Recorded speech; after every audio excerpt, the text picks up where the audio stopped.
Hello po, good day po sa inyo lahat and welcome to my channel. Best Investments by Meet Sabache and I am uncredited seller of the DMCI home. So today, nasamahan niyo ako, itutur ko kayo sa construction update ni Oriana. Okay po?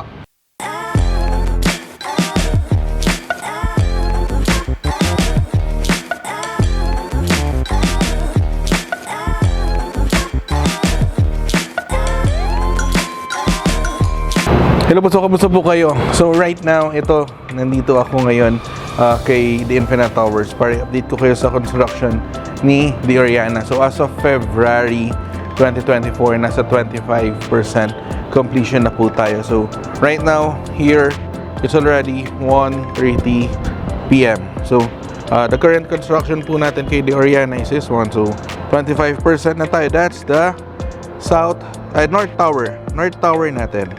So, naka-break lang this day ang construction natin, pero by Monday, paano na ulit yan? Full swing na po ulit yan.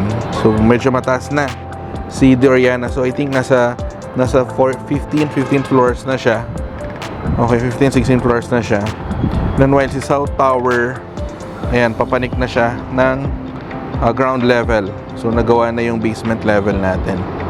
Okay, so, kagandahan nito po, here kay Oriana po, we're offering a studio unit and a 2-bedroom unit. Ngayon yung corner units natin dito is mga malalaking sizes like 70 square meters na 2-bedroom unit. Okay, na corner unit. So dito po ang view niyan. So this one is Antipolo Mountains. So yung view niya. And then this one, and then sa other side, yan. So that's the side of Ateneo. Okay, UP Diliman. UP pala.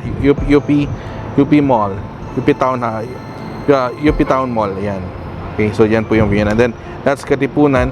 And then, nagkagandahan nito ni Oriana, this one is located along Aurora Boulevard. So, meron dalawang LRT2 stations dito na malapit, si Anona Station and si Katipunan Station. And also, malapit rin ito sa upcoming na subway station natin na Anona Station. Okay? So, yun po. So, napakaganda ng view dito. Napakatahimik. Diba? So today is Sunday, so walang gaanong traffic. So napakasarap po na mag-video dito. Okay po. So yun po. So that concludes po my construction update for this for this project. And if you want to know more about this project po, nandyan yung numbers ko naka-flash po sa screen. You may contact me anytime through Viber, through WeChat, through Facebook Messenger, and through WhatsApp. And also, we can schedule an online presentation via Zoom or pwede tayo mag-schedule ng site viewing. Okay? So, thank you very much for watching po. And please don't forget to hit the subscribe button and the notification bell para every time na nag-upload ako ng bagong video kay YouTube, ay mamana-notify po kayo. So, thank you very much for watching po.